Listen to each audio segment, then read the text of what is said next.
Hello বন্ধুরা, আজকে আমরা যাব শরৎচন্দ্রের জন্মস্থান দেউলটি, শরৎকুঠি দেখতে। ঠিক আছে, তো দেউলটি নেমে গেছি।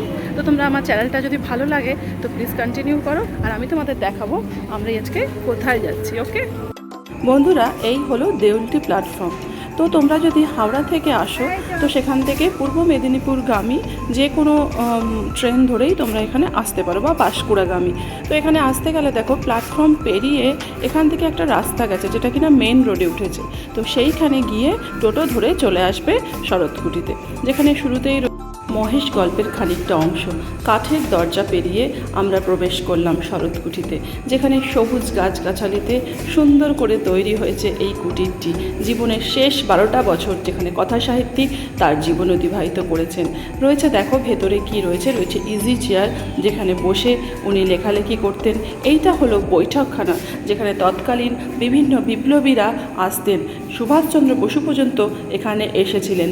রয়েছে কাঠের নির্মিত আসবাবপত্র, আর রয়েছে দেখো একটা ঘড়ি রয়েছে এর ভেতরে, যেই ঘড়িটা একবার দম দিলে কিন্তু 7 দিন চলে। রয়েছে বেলজিয়াম থেকে আগত কাচের আয়না, রয়েছে দেখো ঠাকুর ঘর। তো এগুলোকে পেরিয়ে আমি ওপর দিকে চলে যাচ্ছি। দোতলায় নির্মিত হয়েছে এই কুটিরটি, যেটা কিনা জীবনের শেষ বয়সে তিনি এসে বানিয়েছিলেন অনিলা দেবীর বাড়ির কাছে। দিদি অনিলা দেবী, যার ছদ্মনামে কথা সাহিত্যিক, তার সমস্ত সাহিত্য রচনা করেছিলেন। এই হলো ওনার বিশ্রাম ঘর, যেখানে উনি বিশ্রাম করতেন। তো এইখানে এসে মনে পড়ে যাচ্ছে তার সব বিখ্যাত লেখা, যেমন মহেশ, শ্রীকান্ত, দেবদাস, পথের দাবি। আর এখান থেকে দেখো ওই বাইরের বারান্দা থেকে বাইরের ভিউটা কত সুন্দর লাগছে।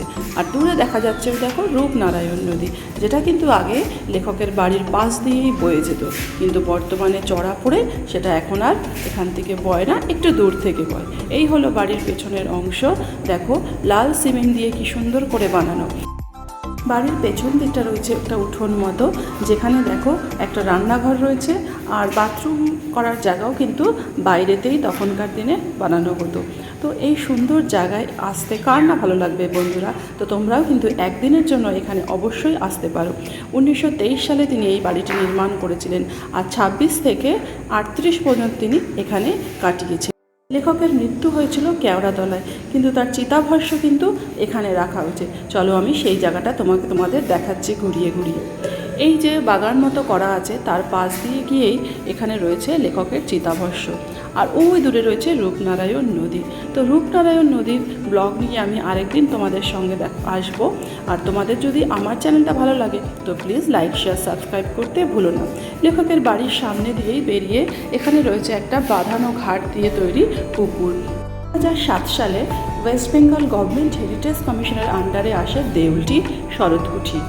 রক্ষণাবেক্ষণের দায়িত্ব রয়েছে পাশাপাশি তার নাতি জয় চট্টোপাধ্যায়ের হাতে। তো বন্ধুরা, তোমাদের যদি আমার চ্যানেলটা ভালো লাগে তাহলে প্লিজ লাইক, শেয়ার, সাবস্ক্রাইব করো। সকলে খুব ভালো থেকো, আর পরবর্তী ব্লগ নিয়ে আমি খুব শীঘ্রই আসবো। ওকে, বাই বাই।